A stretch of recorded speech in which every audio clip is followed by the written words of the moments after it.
product strategy at Orbs. Orbs is a public blockchain infrastructure. Our unique niche is that we're a public permissionless infrastructure, but we cater not to dApps, but to enterprise clients. So rather than creating decentralized Uber, we actually would go to Uber and say, okay, this is how we can use blockchain to gain more digital trust for your trusted brand. My background is actually in foreign policy and international law, but that all went to shit when Trump got elected. So I decided to make a shift a few years ago, and but it's also the reason why a lot of my focus is also on the social impact angle and government-related use cases. Hi, is this on? Testing. Okay. Hi everyone, my name is Daisy. I'm the founder of Resilient Wellness, which is a hybrid blockchain for public healthcare. My background, I also started the Blockchain for Social Justice Collaborative. Some of you may know about us. So we have an incubator that we run.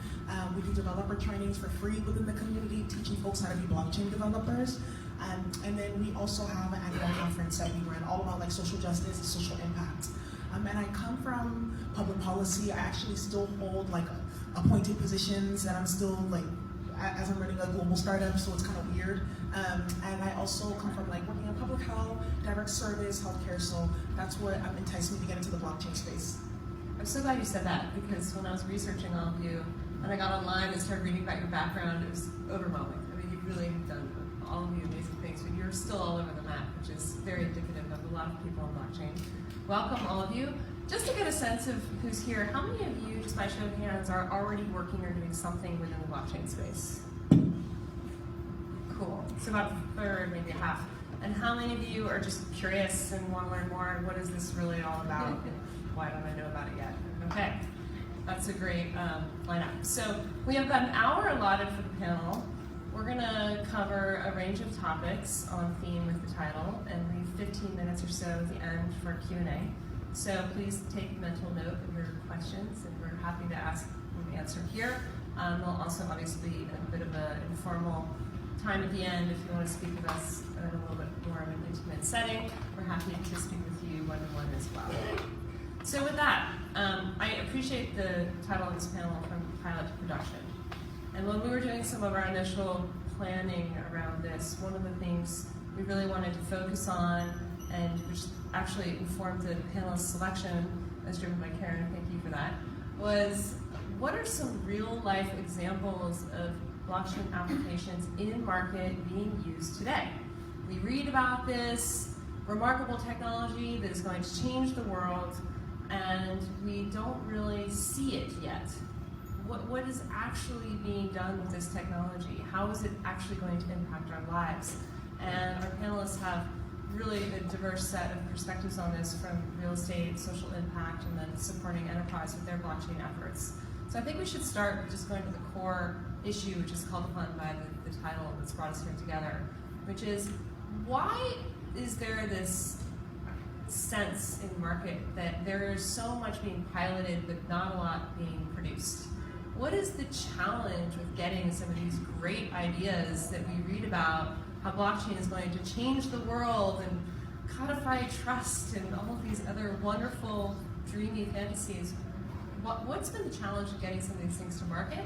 And then if you could also follow with some of the examples that you're seeing of actual applications that are touching either your businesses or your lives already today. And it looks like you're getting the mic first, Teresa. Please. So I think the greatest hindrance to this industry is cryptocurrency, because it's so volatile and no one wants to get behind something that has such low lows and high highs. That's like the biggest issue that we've had to overcome. The second is there are a lot of technologists out there who are pushing a technology into a place where maybe a problem doesn't exist, or maybe they don't understand that industry well enough for that technology to even solve any problem. So I'm actually a real estate broker and a realtor, and I have been for the past 7 years coming out of the recession, and I grew up in real estate my whole family's been in real estate. So this is my second blockchain project. The first one was too nascent, that was in 2013. I was like, we were all like, oh, did I lose my key? How do I get my money out, right? Like that was an issue. you have to know enterprise, and a lot of people who have been in enterprise for so long, and we were just talking about this before the session, is people who have been doing things a certain way for like the past 30 years are not going to pick up a new technology, but the people who pick up the new technology might not know how to apply it to a bespoke industry. So you just need like that perfect storm, and it's like a few heads together that can knock it around and be like, okay, we're actually going to solve a real problem, and we're going to use blockchain. And I'd also say that a lot of times, well, I don't think that we're even going to know that blockchain is the solution for most people in this country or in the world. They're just going to be like, I don't know which Oracle database is running my phone. I don't care. I don't ever need to know that. So. I'd like to add to that. I think a huge issue that is stopping mass adoption for blockchain platforms is some of the stigma that has been created because of the hyper focus on cryptocurrency. And a lot of folks don't even realize like there's a distinct difference between blockchain and then crypto. You can have a whole blockchain project that has nothing to do with crypto, and then you can have like a whole blockchain platform that really the crypto is like the driving force. And I think because of some of the negative media attention that was stirred up because of the illegal ICOs and some of the other things that were happening overseas and here in America that really like scared people from wanting to get engaged, like all that, because a lot of people like, oh, that's a scam, right? When I would like, hey, like let's do a blockchain incubator, let's have an event. Oh, I can't be a part of that, that's a scam. And all these same people are coming back to me like, hey, actually, you can do a workshop for us, right? And I think another thing too, that people may be a little bit afraid of is what does it mean to be trustless? What does it mean to be decentralized? Why does that even matter? Because some folks are not even aware of some of the structural issues like the centralized banks, like the Facebook and the Cambridge Analytica problem that actually blockchain can help solve.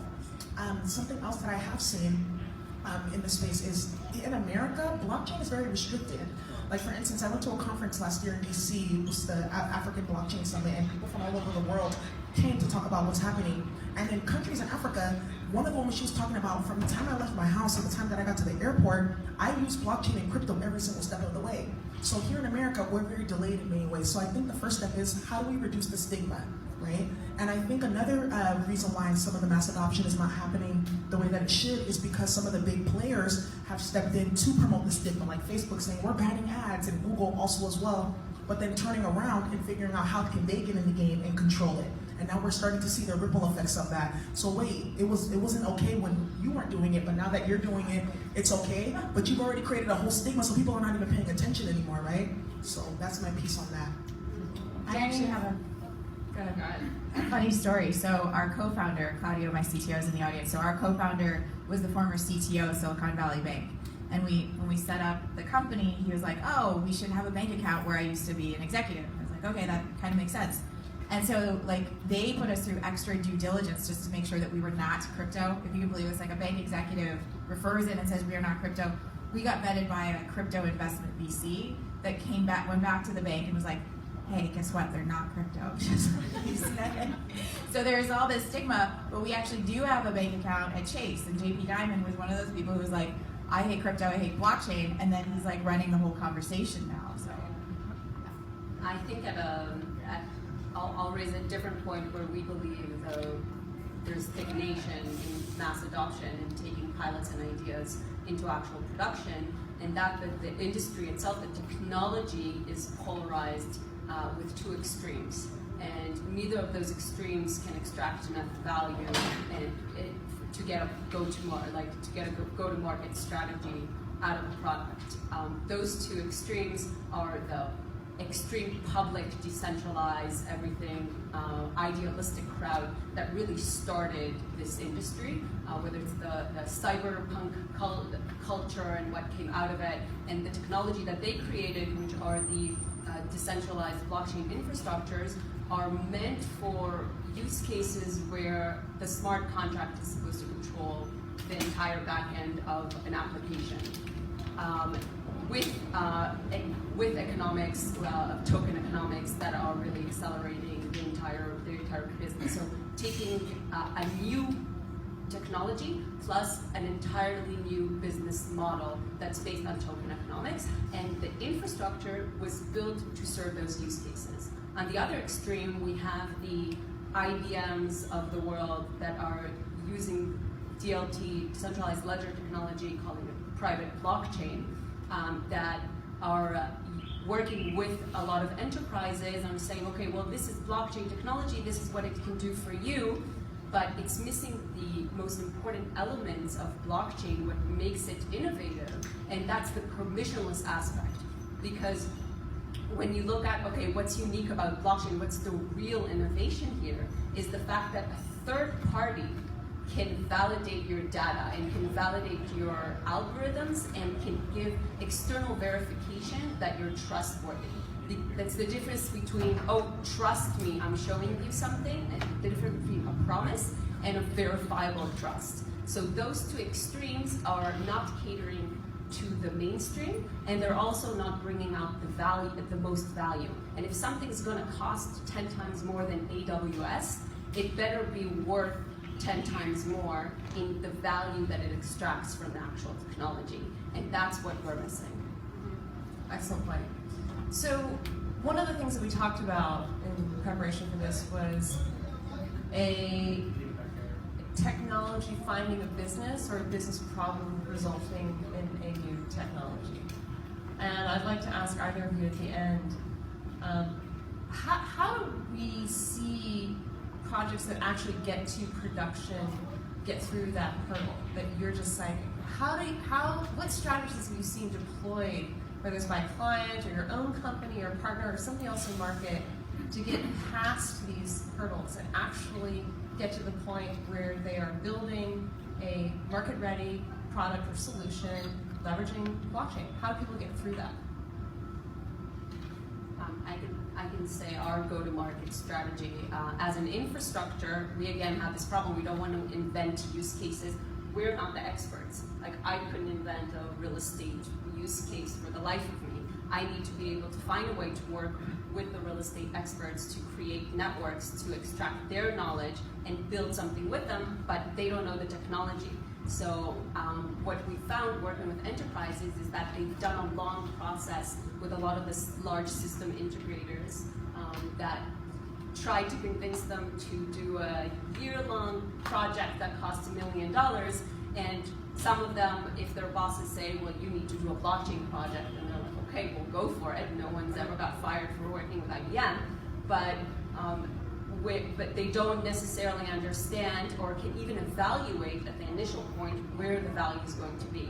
So what we started doing is doing workshops with enterprises. So we bring our business analysts and we bring in our tech guys, and we tell them, we're going to sit with you at your headquarters for 3 days. Our business guys are going to talk to your head of innovations, understand the problems, and we can tell you, according to those problems, is blockchain the right solution for them? And our tech guys are actually going to sit with your R&D guys and build a pilot together, because we don't want you to think this is a scary technology that's going to cost $1 million to do an MVP and it's going to take a year. Let's see what we can do in 3 days, and I promise you, your mind will be blown. And we've had a lot of success in that. Yeah, it's a strategy that we deploy quite a bit. At Consensus, I realized I didn't introduce myself. Hi, everyone. I'm Cecily Mack. I'm your moderator. I'm with Consensus, which is a fascinating company that's both building, scaling, investing in, and deploying blockchain solutions with an emphasis on Ethereum. We're a global decentralized company of about 1,000 people, and I've been with Consensus for about a year. And we actually follow a very similar model. And I found that a number of times we actually talk people out of a blockchain solution because things might sound great and be blingy and shiny object attractive, but at the end of the day, you're not investing for the right reasons, and we can partner with clients to help them see where in the life cycle of a vision they could actually make that investment. Sometimes it's not when they first come to us. So that's a helpful approach, and one I know we share. We have a lot of other entrepreneur companies. What about accessibility? Daisy, I know you've thought about this a lot. It's great to have a super innovative, well-developed, remarkable solution to a real-life business or global or impact problem. How do you get that out of the four walls of the headquarters and the genius engineers who are putting something together and actually discoverable by a population that can use it for greater good? That's a really good question.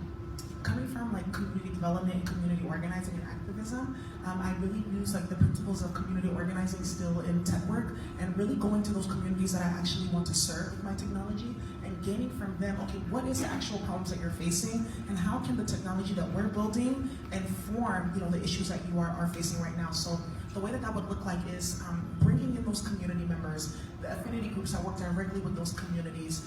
Some communities even have like guardianships where they have like set individuals that can speak for them, bringing them in like, hey, how do you feel about the UI UX design? Can you actually help us inform it? Hey, like, can we actually pay you to do like the onboarding and bringing in other partners? And really driving that community process so that when the technology is done and that we're ready for launch, we don't have like some shiny object that no one is using, but we have a whole slew of people who are ready to get onto the platform and use it. That's the first thing. And I think something else too, getting your product out there and into the community is making sure that what you are actually building is needed. I think that, you know, blockchain is a hype and everyone's like, oh, crypto and tokens, and I've seen them create all types of different projects. Like there was one Save the Children token for everything that's happening down at the border with the crisis. And I'm like, okay, really, at the end of the day, when you really think about it, what is the true use case for this? Who's getting the money for this token? How is it getting to the kids? And really, honestly, how is it going to stop the fact that we have concentration camps? Like, that's what I'm asking when I'm looking at some of these different projects. So that's what I have for you. That's excellent. And I'm going to pass it down to Teresa with a similar question. So you're in real estate, and you are running on paper 2 companies, technically 4, as I understand it, all within the real estate space, which is remarkable. What are you seeing as far as scaling trends goes? What are you seeing within the real estate industry to get actual applications or uses of this technology in the hands of people who will deploy it to solve some of the massive emerging problems within real estate? And I'm even going to throw you a little bit of a nugget and say, word on the street is that you made a pretty startling announcement last week at another event, which makes this look like a walk in the park. Tell us a little bit about what's happening within the real estate space and how you're getting your message out. Totally. So let me tell a little story. Last year, I went right up to the CEO of NAR, and I was like, I created this title token for every single property. And I was like, you were so lucky a realtor built this. Like, I was ballsy, right? And he was like, whatever. He's like, but we're going to take the deal off the street. So he had actually gotten into a fight with his CTO about blockchain, and that person left. And they had worked on blockchain for 2 years before I stepped into the seat. We're all friends, like all of these people now, we're all friends. So it was not being adopted from within the house. They tried to build it, had no use case.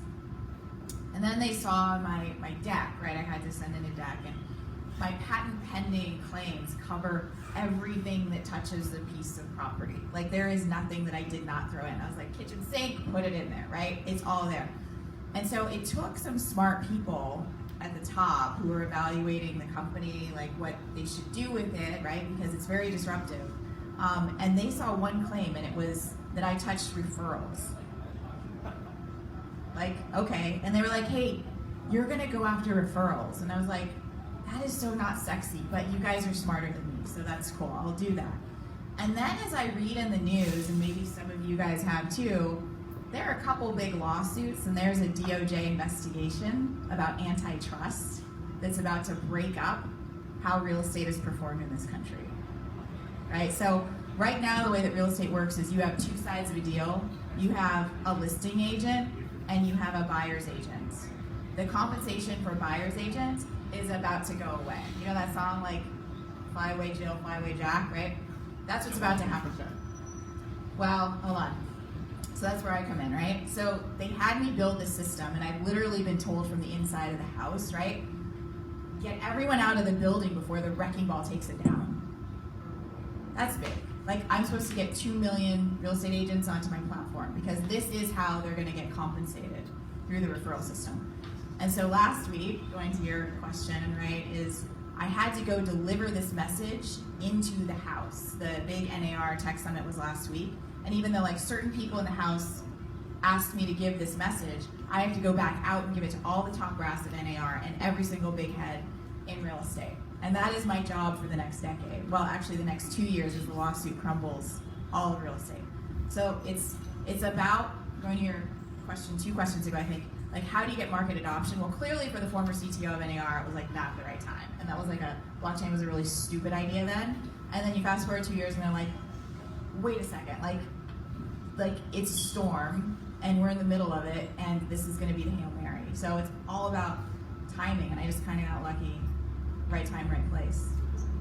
So real estate's a fairly easy to understand market. Will you actually take a minute to explain to us how this tokenized real estate works from beginning to end? Yeah, so we created the title token for every single piece of property, and we Okay, use slow down right there. Some of us don't know anything about blockchain. What is a title token? It's merely an identifier. That's all it is. And it's because blockchain, the platforms are so expensive to run and operate right now, I couldn't put everything about a property onto the blockchain. But what I can do is I can make an identifier that identifies this building and the next building, right, for the whole United States. So that's how we use it, because there is no centralized identifier for every piece of property. As much as our land is worth, and it's the largest asset class in the world, you guys, is here in the United States, right? As much as it's worth, there's no universal identifier. The smartest people have been trying to figure out one for 7 years, and we just kind of, Cloud came in and was like, oh, got it, like him and our other blockchain advisor. So that's what we've developed, and what that becomes, the blockchain then becomes an event ledger. So we were smart enough to partner up with the Real Estate Standards Organization, and they've been working on this blockchain standard. That guy that was the former CTO, right, of NAR, he like switched over to the other side of the nonprofit world, which is the standards. So if you've ever looked up a property on Zillow, right, or looked for a rental, all that data is being organized by Rezo, and it's coming through the MLS. So we took their standards, right, and they actually came up with a blockchain standard. It tracks events. Because isn't that all life is? Life is a series of events and humans tied to events. It's all about a relationship. And these relationships and these events tie to a piece of property, and that's what gives it value. Otherwise, it's four walls, it's some sheetrock, and it's not even made that well anymore compared to what houses were like 100 years ago, right? So it's like, it has no value until you start adding those relationships, like this human owns it, this bank is lending on it, these are the mechanics liens behind it. That's what creates actual value. So we're taking all those data sets. Those are kind of the boring data sets that we take. Now what we really want to know is, what was the last home inspection like? When did the last pest inspector come into the property? What's the status of the appliances that are in the house, right? Those are the sticky data sets. How much can I rent this property for? Like what are the Airbnbs and the VRBOs? What are those going for? Those are sticky data sets. So now we give access to the title token from the person who sold the real estate. So now that person is the steward in between. And who really wants this data? Capital markets want this data. Capital markets want to know that whole data set. They want it crowdsourced, and they want to be able to see all those fine nuances. Fannie Mae wants our product, right? Because we're going to be able to help them with the cost of underwriting a piece of property. Because now we have eyes of crowdsourcing that data directly from the property owner. So those are the problems that we solve, but we had to cross the chasm with one thing, and that's referrals. So when they asked me to track referrals, I was like, that's so lame. Like, we're sitting on billions of dollars of data here. But okay, like, you have to have just one thing, right? Do that one thing really, really well, and then the rest is like, it's all coming right behind it. So going back to scale a little bit, you've made the leap from pilot vision to production. How do we in this room actually access or leverage that power, that tool, that technology? Are we unknowingly already today? So you are unknowingly, because your realtors are using it. I don't even care if the realtor knows how to spell the word blockchain. It's irrelevant to me. Like, the interface that Cloud and I put in between the blockchain technology and the website that they're using, and their experience is all I really care about at the end of the day. So like our guy who does our finances, he's selling his fintech platform for like $700 million, and he's a former CPA, and you know, all he does consumer success. Like, he's brilliant, and all he cares about is what's the consumer's experience. So like, that's what I've learned from Greg is, I don't care about the technology, just like, how does the person feel by using the technology? So like, if my what I affectionately say is, I do people's dirty work for them all day long. That's all I do. Like, oh, there's something you don't like calling up to see if your referral closed? I got you. Like, I'm going to do your dirty work and I'm going to use technology. So it's never going to be seen. I don't care if anyone knows about the title token, like Bob and Sally. I don't care if they know. It's great. So this is a really elegant transition to a topic I wanted to make sure we spend some time on, which concerns privacy and the difference between public and private chains and what the implications are for users as we scale out these technologies. And Danny, I know from working with you a little bit previously, you have some familiarity with this. Will you start us off with just educate us? What's the difference and why should we care between a private and a public blockchain? Sure. So I think privacy is one aspect of private versus public. So I mentioned it a bit before. So the main aspect of it is it permissionless or permissioned. What does that mean? Who has the right, or do you even need to request the right to join as an audit node or as a node that actually runs the transaction, to see the transactions or to manage them? Can I now join a network and validate and verify that the information that I'm getting is what you're telling me, regardless of the UX UI, and maybe I could do my own UX UI based on the same data? Can I plug into it? That's permissionless. Permissioned would be a closed network that uses the same decentralized ledger, but it's more distributed than decentralized. It's okay, we have 5 pharmaceutical companies that want to share data, and they're using a private blockchain because no one else can see into that data, only those 5 that they have an agreement.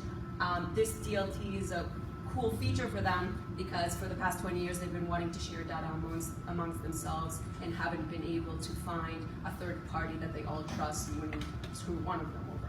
So the criticism on the private aspect and the private DLTs is that this is technology we've had for 20 years. You could do this with open APIs, really. The fact that they haven't gone around to do it because they don't trust each other with the APIs is nonsense. You're not really innovating here, and the innovation is the permissionless aspect because that gives you the network effect in the ecosystem. So we look at blockchain as the next evolution of open source. Open source changed software. 20 years ago, you would have gone to Microsoft and told them, well, yeah, like 90% of your source code is going to be open source and open. They'd laugh at you because their business was licensing software. That's how they made money. But I think one of the biggest turns happened with Android. So the Android example is great for the power of open source and the power of the potential of open data as the next evolution of open source. So Google came in late into the mobile game. They had 2% market share, and Apple already had 25%, and the rest were just like, they each had their own, like Samsung had their own operating system, etc. And the revolutionary thing that Google did at the time, their strategy was, let's open source Android. Why is that important? Because think of Samsung. Samsung can easily, okay, Android is a better system than what they had, but why would I trust Google with the most important thing for my devices, with my operating system? What if Google decide that next week Google Maps is the only thing that's compatible with Android, and that's a death sentence for Samsung because in Asia, like Kakao, every country basically has regulation that doesn't allow for foreign mapping services. So they can't use Google. They can't use Google Maps in Korea, for example. So why would Samsung trust an operating system managed by Google? Because it's open source. As soon as they decided to open source it, what it means for Samsung as a partner is that at any given time, if they feel like Google is abusing the power that they have, they can just fork the code, they can copy the code and create their own version of Android and keep it running. And that was the guarantee that they got from the open source platform. We see blockchain as the next evolution of open source because it's not only the source code, it's also the data and the live instance that you can fork. So at any given time, I can switch over platforms, I can take the data, whether it's my personal data, whether it's a partner that copies the data like Samsung, and then run my own version of it, and that's the guarantee against the abuse of power, and the abuse of power is what we're all talking about, like how Google abuses its power, how Facebook abuses its power with our data. So given that as the basis of private and public, the next step is the ecosystem effect, because if it's open and the data is open, anyone can build on it. So we have a lot of engagement with companies where if they put, let's say they put metadata on the blockchain. If they could have just done it with open APIs, but then they would and then work with certain startups, but then their business development team would have to actually have FaceTime and work with every one of them and do integrations. You put it on a public platform, any company in the world can now use that data that you decided you feel like you can open, and then you have a crazy network effect and they can bring you value. Yeah.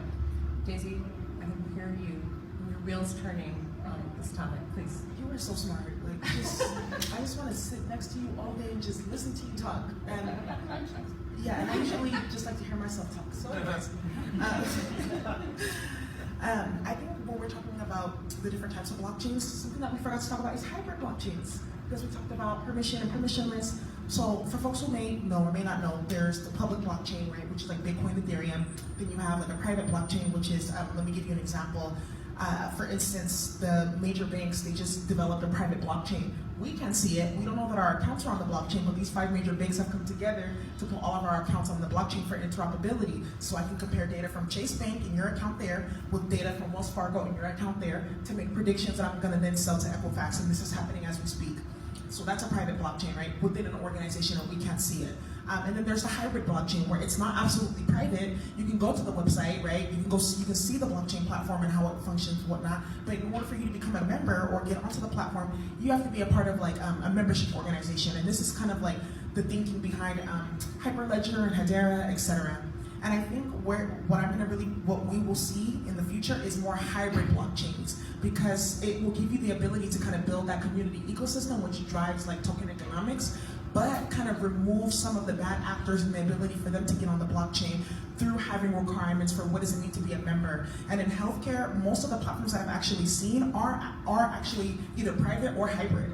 So depending on what ecosystem that you're going to be building in, if it's like environment, agriculture, or transportation, urban planning, real estate, etc., that's going to dictate what type of blockchain that you're going to be building out. So, for folks who are thinking about, I want to develop a project, that's where you really start. Is it going to be for the public, open? Is it private, just within organizations? Or is it going to be hybrid, where we're going to have like membership organizations? And then if I do the hybrid, what type of, you have to think about, if I'm going to do a blockchain platform that's hybridized, what type of information are they going to be sharing with each other that needs to be on the block? Well, we also need to be mindful of the fact that there's probably a lot more being shared than we have any awareness of whatsoever.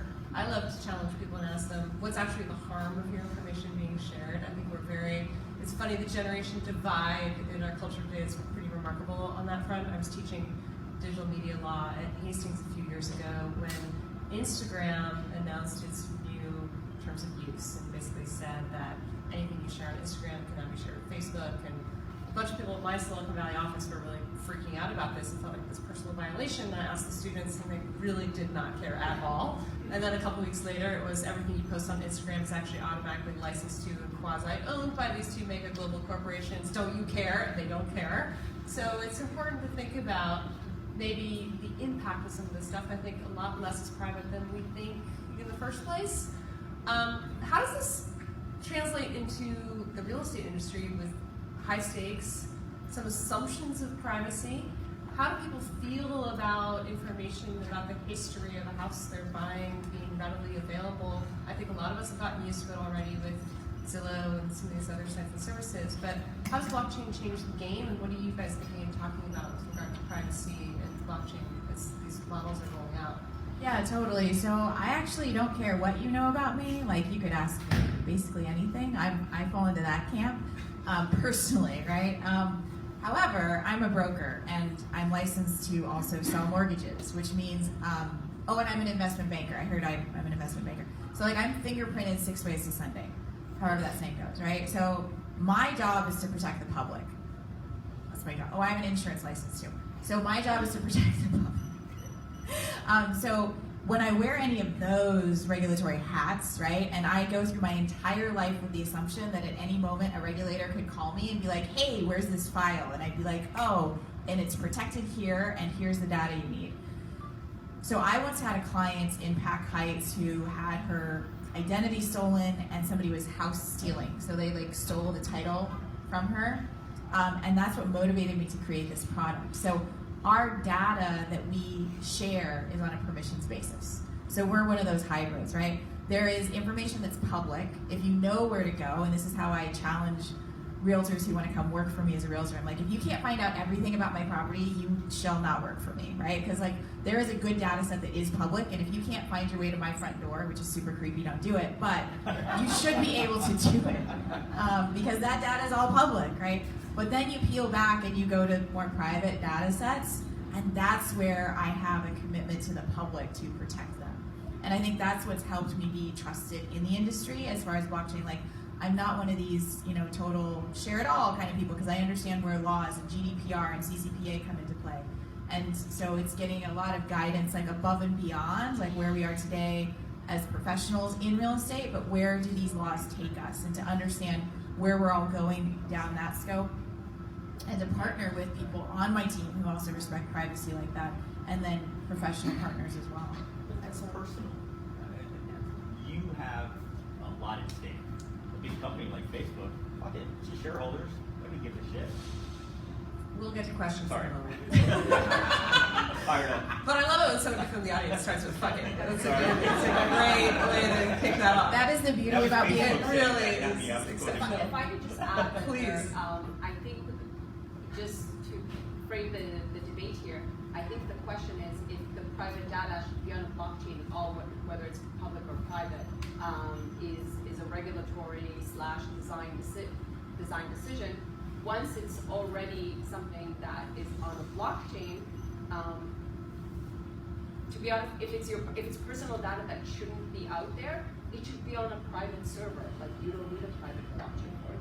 Just on a regular centralized AWS server. No one thinks that those aren't safe enough. Why put it on a private blockchain unless it's a use case for a number of companies that want to share your information because they got it somehow and they want to share it and they want to monetize it. But that's not value that's not affecting the end user. They're going to sell it anyways. I mean, they're going to sell it. They sell every data that you have out there that a company has. They're trying to sell it somehow, unless they have a regulatory problem. For the real estate, though, the transparency, and maybe as living in America, it's we're a bit spoiled with that. But I'm from Israel. One of the biggest problems that we have in real estate pricing is the fact that it's not mandated by law to have all those records transparent. So I can go and rent an apartment, and Zillow, the Israeli Zillow, doesn't have any access to records of the last leases, so they can just up the prices by like 200%, and I'll never know. San Francisco. Or San Francisco. In New York, it sort of feels like New Yorkers out here. No, yeah. So there's Street Easy, which I feel like is so much better just because of the different laws in New York that mandate transparency over records, not only of sale but also of rent prices. And the transparency actually helps with keeping the rent relatively stable, I would say. I can see the rent of everyone paid in my neighborhood, so no one can like up it by 500%. I'll tell them like, go to hell. Yes. And that is one of the most remarkable capabilities I think that's brought by this technology, is building out that trust layer and removing a lot of risk and actually bringing a number of opportunities for humanitarian applications as well. And I'm going to volley it again to you, Daisy, because I know you focus on this a lot. How are you seeing blockchain used to make the world a better place? Okay, well, I can go into all the different projects that I've seen, or I can send you to a website called positiveblockchain.io, and it has actually over 1,000 social impact projects that you can go ahead and see. But I think the number one thing that I've seen in terms of some of the social impact projects that are super interesting is, one, how do we actually create like a decentralized network away from the centralized like banks or internet servers, etc. Like one project I've seen that came out of our incubator was a project that was actually giving the power of citizens in countries like Myanmar and other places where the government is super like tyrant and authoritarian, giving them the power to actually run campaigns, information campaigns against false leaders and tyrants in order to really shift the way that voting is going, right? And using blockchain and IPFS. Does everyone know what IPFS is? Pretend no, tell us. Okay, so a couple people know, but it's like it's like magic, yo. Some of the things that these people are whipping up. I'm like, is this sorcery or is this technology? Tell me. Same But- thing. Right. So IPFS is basically it's like another layer of the internet where it's constant like you know VPN. It's like constant VPN hopping, so they cannot actually track like your IP at all. Period. It's like VPN on steroids. So they use that with blockchain to run this. Another thing that I've also seen is giving people opportunity to do cross-border payments, because that's a huge issue as well. Like how do I, like for instance, growing up, I always saw my mom like fighting on the phone with Western Union and MoneyGram, trying to send money back home to Nigeria where we're from. How do we actually remove the middleman, Western Union, right, and MoneyGram, and just really be able to get the money straight to someone's phone, like Zelle, for instance? How do we do that in places like Africa where there's like a lot of corruption and things like that? There's projects like that now. Another project like Ryan, of course, I'm not going to talk too much about that, to my own horn. Like how do we actually get our communities these access to the services and whatnot that they need in a way that's compliant with like public health, like federal standards. So again, go ahead and check out that website. But the number one thing that I am seeing is in the blockchain space, which I believe is really going to push the mass adoption, is the social impact projects, because they need to get people on there en masse. So now, has anyone ever heard of Oxfam? Cool. Oxfam is just right up there with like WHO and the UN, etc. And they developed a whole bunch of different blockchain applications for like managing philanthropy. That's actually one of the biggest use cases that I've seen for social impact. How do we remove the corruption out of philanthropy? How do we send folks money, track how they are using it, and actually compare it to the outcomes that we want to see? So again, go to that website, positiveblockchain.io. Some of the other It's projects. actually been suggested that the title token for property is utilized for similar services, like when the Red Cross comes in and gives aid, and when it ties to a property, or if there's like an endangered species on the property, that could tie it back to the title token. And I love that stuff. I think when I'm done running this company, like I've been told my instructions, but then I go to the philanthropy side, because there's so many use cases for the betterment of humanity. Definitely. And another resource is the United Nations actually has a specific blockchain council. So if you go to United Nations Blockchain Council, they have different like subcommittees. You can go and see some of the amazing work that folks have done, and they have a conference every year as well on it as well. And then IBM has Call for Code too. Yeah, which ties into the UN. And I'll just throw in a bit of my favorite social impact use cases. So we're actually working with the World Economic Forum, put out guidelines for how to do tenders. So you have a lot of corruptions around tenders, whether it's here, especially in other countries, to a level where good companies don't trust the city that why would I even apply for this tender if I'm not going to get it because I'm not paying bakshish to someone.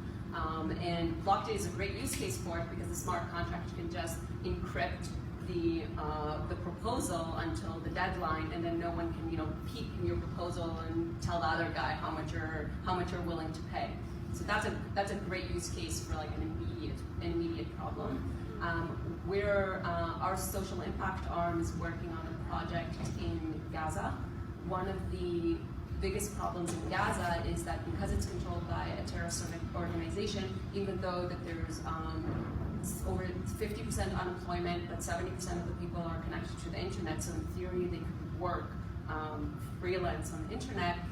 You can't, as an American company, you would never risk sending money, employing someone in Gaza, because the actual financial institutions are all controlled by a terrorist organization, and everyone in the United States will be on you in 1 second if you employ someone there, especially because you can't pay them directly and verify their identity.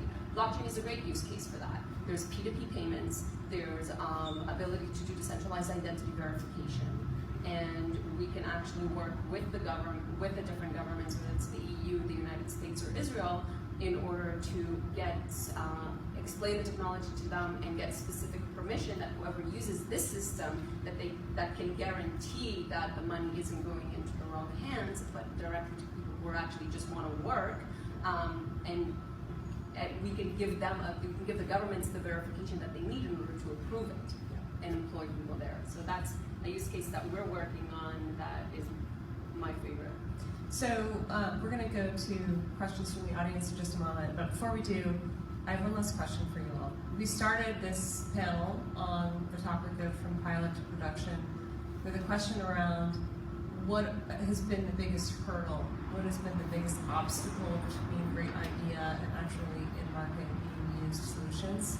And most of you cited the distraction of crypto and this assumption of fraud and scamminess.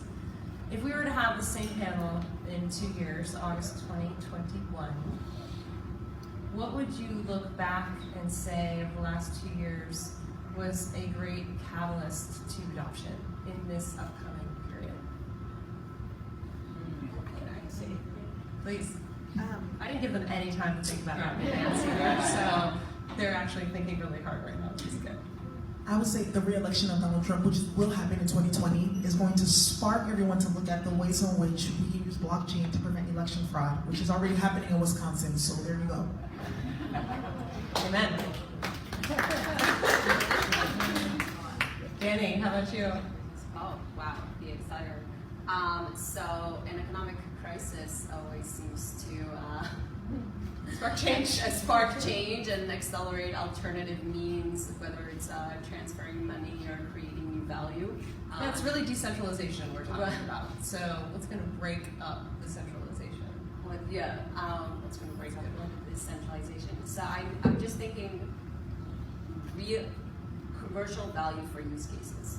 So that's what I feel like a lot of the use cases that we're having are, okay, yeah, these are evil corporations, so let's decentralize them, or let's create a tool that decentralizes them. But what motivates the adoption of business is economic value or lack of trust, like something, a big problem. So an economic value can be, for example, we're working with one of the biggest media distributors, and they have an actual problem with photojournalism rights management. So they came to us, like we have a problem with managing these rights to a point where we're getting sued by our photographers because we're not managing them properly. We don't have one source of truth. And when we actually started working on the use case, then we said, well, the potential, okay, like whatever, having a hash of the photo and the metadata in the one place, easy, okay, done, 3 days. But let's explore the economic opportunities of now. How about taking these photos, your archives, that's already an asset that you have that you're not utilizing, and having that one source of truth be an enabler for companies that do derivative works all over the world to use it without you having to engage with all of them and to create more value for you. All of a sudden, what if we can increase your archive use by 20%? That's going to bring adoption, because as soon as they can show that 20% growth using this platform, then everyone else will want in. So materializing the use cases with commercial value. And you, Teresa? Thanks for the sneaker of a question.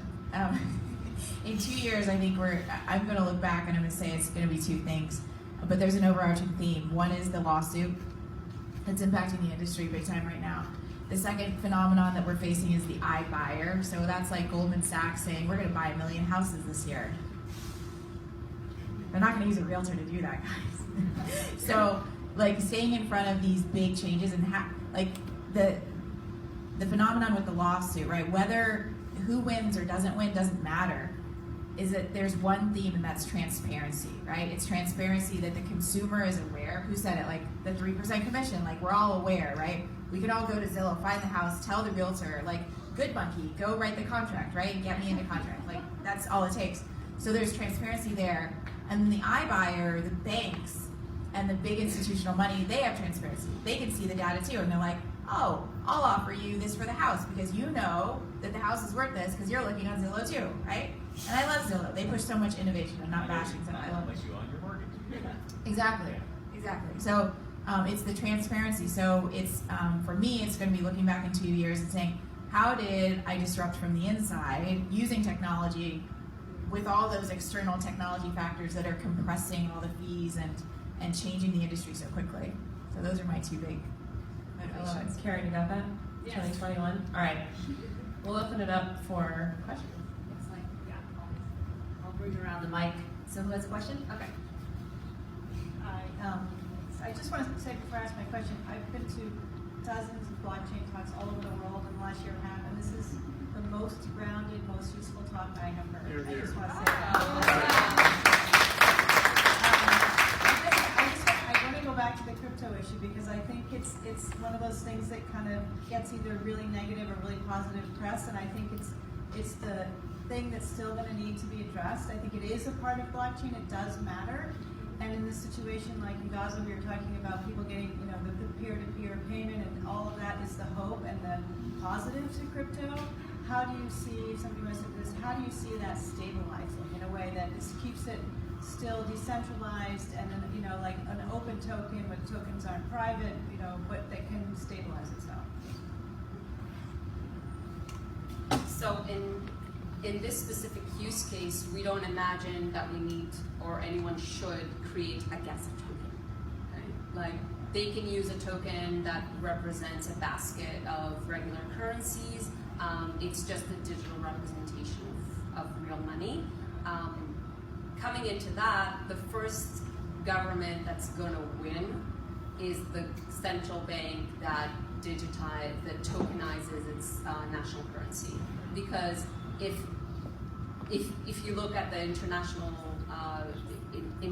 transactions and the cost of them, the reduction that can be done by tokenizing an existing currency, that central bank all of a sudden, like Luxembourg does it, all international transactions within a few months would come through Luxembourg, and they will be the main winners.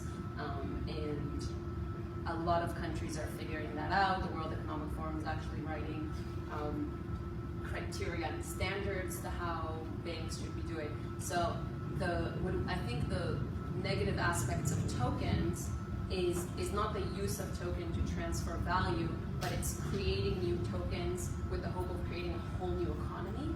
And a lot of times it just doesn't make sense. Like use a stable coin that just backs up the dollar. You need a good reason, and there are good reasons. There are, whether it's title tokens or other tokens that represent different value, but the token economics really needs to make sense, and it doesn't, and that's where the bad rep comes in. I would also add, if I could, that I think somewhat how the internet got a bad rap, given its early adopters primarily being the card industry driving that innovation and reach. It's very similar in some ways with cryptocurrency being an early and obvious application for blockchain. Sure. And so we have some questionable actors using Bitcoin, etc., to do illegal things, and there is a kind of an assumption made with regard to the entirety of that utility. That is fading quickly. I think that we're seeing that more in the rearview mirror than before.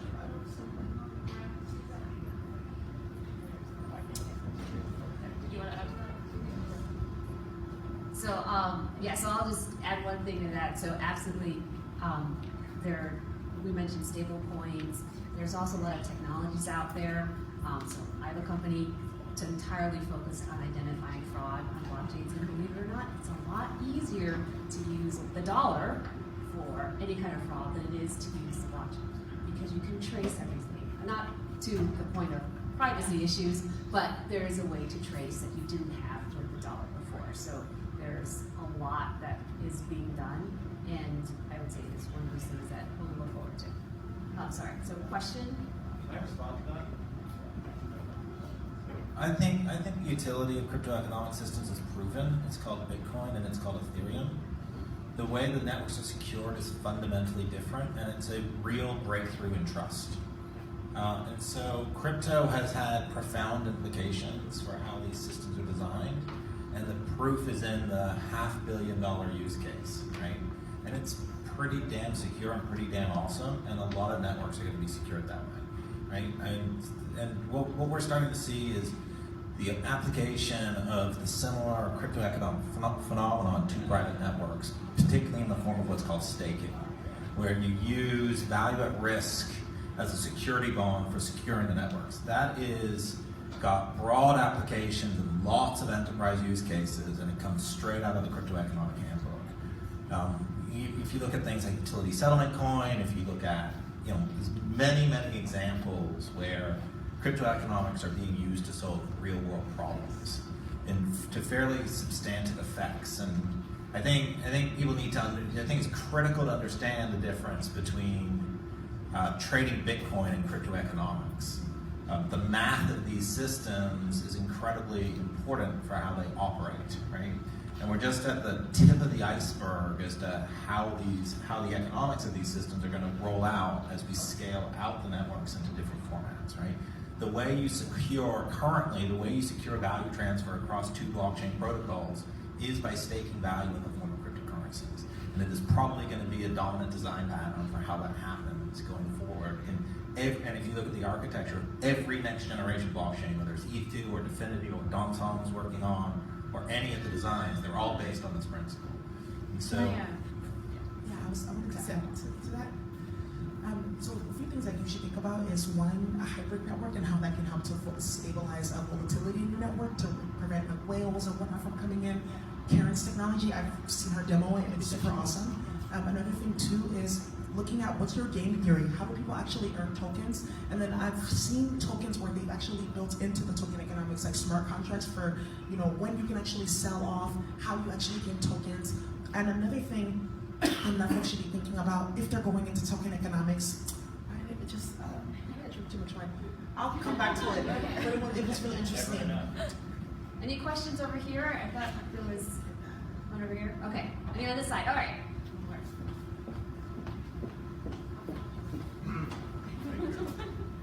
I'm moderating a few panels in Palo Alto with an organization called FinTech Silicon Valley, and I was doing a panel about Libra last week. It was quite fascinating. And to me, it's always very technical point, and of course, you have very technical guys, big knowledge, but I'm thinking about the people on the street and how, really it's going to work. So my question is, what do you think about the impact of whatever, we were talking about Facebook, right? So what do you think about the impact of what Libra will do? I'm tired of French already, so it's complicated. So what do you think about the positive impact from Libra project in that sense? Because I think it's great and I love it, the open source, magnifique. But honestly, explain to people because it's so complicated to understand, and I think, back to your point, I think we cannot avoid regulators because we cannot leave people like, we don't even know who made this shit, who is it? It's that's my fear. So question, Libra, what do you think about the impact? Will it help to, make it more simple, more easy to understand for the mass? I actually love it because, as I mentioned, my first blockchain project was in 2013. I was the first online broker in San Francisco, and then I was the first one to be able to buy and sell real estate in unlimited amounts with Bitcoin in California. So going to your question, or your comments are about Bitcoin, right? It's trusted in theory, right, the way that it's built, but if there isn't a whole ecosystem around it, like you totally need this ecosystem because there was nothing connecting, like, the bespoke with the technology, and that's what made it so creepy. It was really hard to do those transactions, right? So if more people are on Libra or whatever it is, right? If they're on the title token and we're building on Kaleido and there's a node and we connect with all the banks, right? Like, that's awesome because then there's this like whole net and there's this fabric that allows for more deals to be done in a trusted manner. So, love it.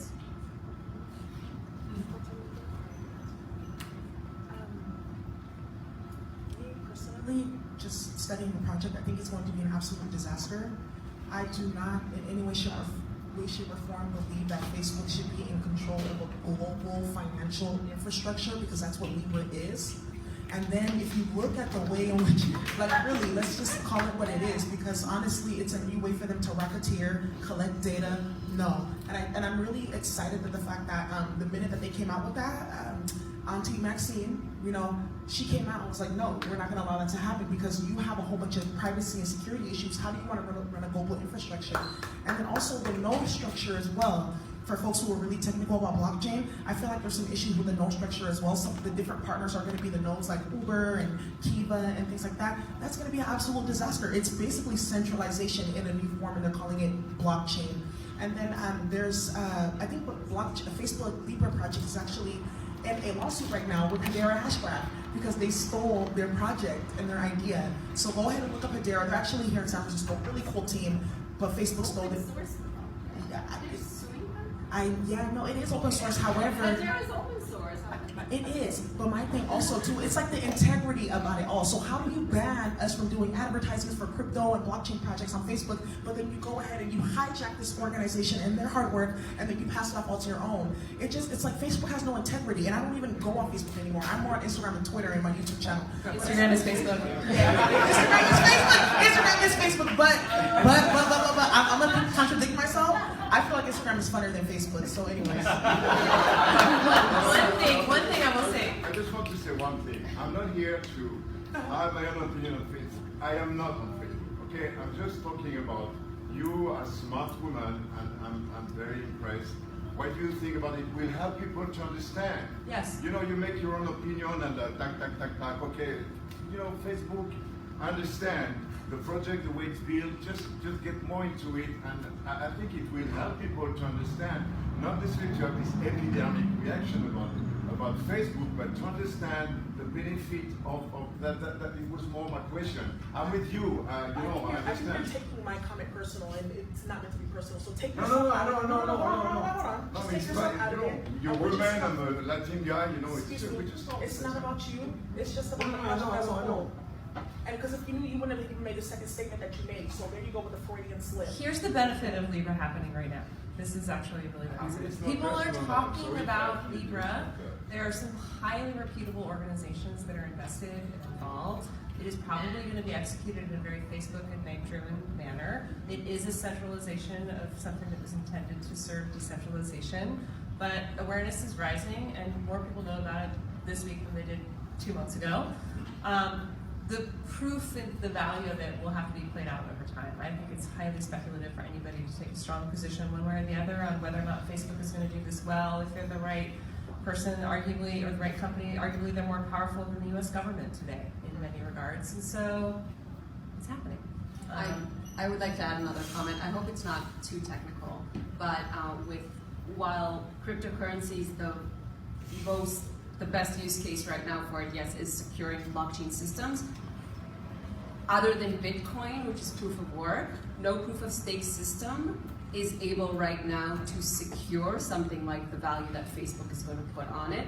And that's why I don't feel like from an architectural point of view, they had any other choice but to have a federated system. Because what it means when you have a federated system of 100 nodes as opposed to in a public blockchain based on proof of stake is that in proof of stake right now, not only that it has definitely not been proven the economics of it in large scale, and the biggest example is staking. Okay, no public blockchain uses staking, and we're a public blockchain that uses staking. And will be the first ones to say it has not been proven to be secure at the scale that Facebook is talking about of transfer of value. Because right now in most crypto economics, in order to do staking, what does it mean? It means that the nodes have to stake, have to put in money or value in tokens that represents money and lock it, and that secures the money, the value that's running on the network. So if I as a node, the economics or the the psychology that's keeping me from stealing from the network is the fact that I locked in value, okay? And that value is going to be taken away from me if I steal. Now, if I have $10 million locked in that value, but there's $100 million running on the network, and I can cooperate with 60 nodes and steal that money, then the basic economics of it that hasn't been solved yet is that why not? Why will I not steal it? Why will I Because not 100 divided by collude? 60 is a lot less Sorry? than 10 million. Because 100 divided by 60 is a lot less than 10 But million. you don't need 100 nodes in order to steal. No, you only need 51. How- Yeah, but you also- need 100 divided yeah, by you need 51 is 51, a which lot means less that than no, 10. which means that if you But also, okay. money is not the only thing. Right.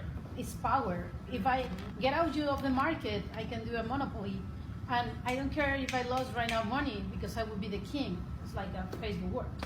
Like it's just more than it's economics. It's just that the idea here is that to have a permissionless proof of stake based system is that it's only based on the economics. And it's not been proven at that scale. We're not talking about 100 million, we're talking about billions that will be run there.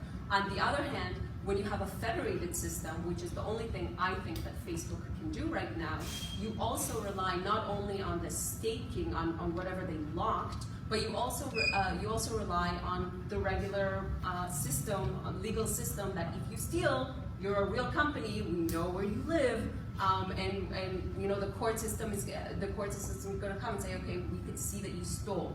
So that's why the Libra project is, regardless of Facebook, the actual architecture of it is raising a lot of concerns within the community because they're saying, well, it's not really decentralized because it's not anonymous and not anyone can join and not anyone can audit.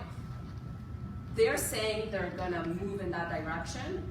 I don't see it happening in the next few years, but let's see if it even gets off the ground because that'll be an interesting experiment. So we wanted to, oh, sorry, one more question, yeah. Hello. I think one aspect that we are not talking about is the history of blockchain. Blockchain is actually really new technology. Bitcoin appeared in 2008 and Ethereum started in 2013. So it's a technology that is around less than 10 years in general. And we are very hard on it because of the economics and the implications that could happen. But right now, from the technology point of view, we are setting the infrastructure. Everything that is secure is the best, but there's a long way to go. From our analysis, if you check since the beginning of Ethereum until now, we see a lot of projects and products that are setting the base infrastructure for everything else to work on top of that. So the actual applications that are going to provide value are yet to come. So when it comes to Facebook, Facebook has a lot of people already in the platform, so they are one step ahead of all other blockchains because they already have adoption. That's the only thing that they have in their advantage. They have a lot of people that can try Libra before other blockchains because they have more people that can adopt it easily. That's it. What Facebook can do, we have proven to do, or work very well, is to scale. They can provide a better infrastructure than other blockchains because they already have all the scaling issues in place. Economics is yet to be seen. That guy's my CTO, by the way. He's the one who tagged every property in the United States. So, who here has read the article or knows about the article from 30 years ago in The Economist that prophesizes all of this that's happening right now? And anytime anyone talks about blockchain, they say it in one way, and it's the single source of truth. Haven't we heard that like over and over and over again about blockchain? So right now, we all think that we're operating and building these like individual little projects, and I'm going to call them little because every single one is very fragmented, right? And you've got a lot of people competing in different spaces. But everything is going to boil down. The point is a single source of truth. That's what we're building here. So I think we have to go into this whole blockchain mentality going, oh, it's eventually all going to be shared. And eventually it's all going to like talk to each other. And there will be one fabric that is the single source of truth. And I think fundamentally we have to like get past that in our heads and then be like, oh, that's what we're all building here. Because otherwise, what is the point, right? Unless we can see each other's data, then the friction is still there, right? We're trying to create more trust. Trust comes from transparency. That comes when there is a single source of truth. So I'm with him. I'm with that guy. Because I want to thank you all for a very spirited discussion, and I want to thank our panelists and our moderator for igniting this spirited discussion. But I do want to encourage you guys, and also thank Target for giving us this space, but I also want to encourage you to continue this discussion with each other, with us, online, whether it's Twitter, Facebook, LinkedIn. Find us on our website. You'll be able to see all these links. Come to our future events.